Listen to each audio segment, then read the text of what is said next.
Thanks for clicking, and welcome back.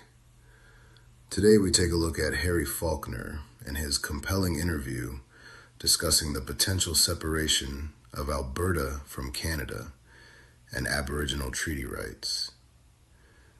In the discussion, a strong argument is presented that Alberta may be in a position to simply walk away from Confederation.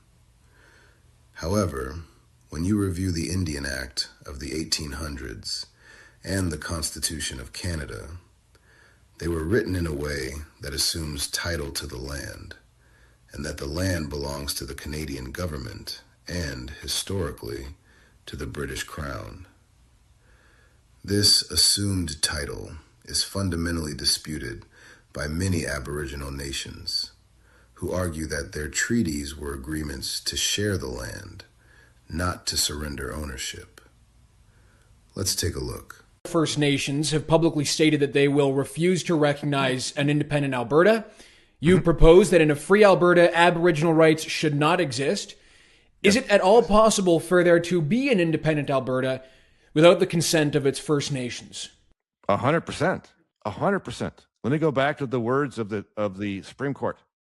Supreme Court said that in negotiations that follow a successful referendum, there will be no conclusions predetermined by law on any issue. So the vision that I and others have for an independent Alberta is a country that has at its root the principles of Western civilization as reflected in its legal system that we have failed to do in Canada. And that is, first and foremost, the idea of blind justice. That is, the same rules and standards and laws apply to everyone without regard to who you are, without regard to your race, without regard to your sex, without regard to who your parents are, what culture you come from. At the time that treaties were made, there were two groups of people. There are not two groups of people anymore. And if Alberta is to be a country that is governed in accordance with this fundamental principle of Western civilization, blind justice, equal application of the law, equal protection of the law, then it is untenable for any group of people to have different special rights compared to anybody else.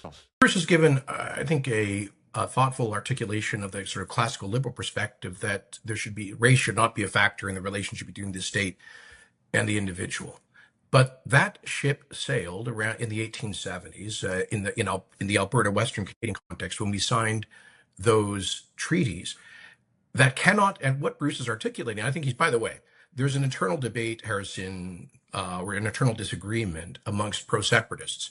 I think Bruce is being the intellectually honest one here. There are others who pretend that Alberta could somehow seamlessly assume the treaty obligations and there's no fuss.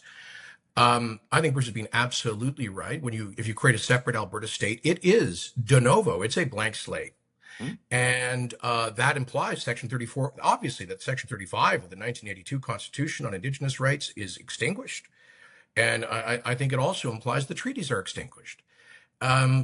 There's one very big problem with that, which is the counterparties to the treaties. Those treaty rights holders, those bands, or as we now say nations, who signed those agreements in perpetuity, are not simply going to abandon that. And that's why they have raised the strongest possible opposition to the concept of separation, because they see it as implicitly an extinguishment of their treaty rights, of their status, and they are not going to abide it. Now, here's the practical reality. Bruce can make, I think, articulate theoretical arguments, but here is the real world, concrete reality, that if we go down that road, we will move from what is, I think, broadly a very positive relationship between Alberta First Nations and the private sector and with the Alberta government to one of constant and serious conflict. There will be endless litigation, and certainly much more than that, social and economic strife. As always, let us know what you think in the comments. See you next time. Thanks for watching. This is Turtle Island North, driven by facts, not feelings.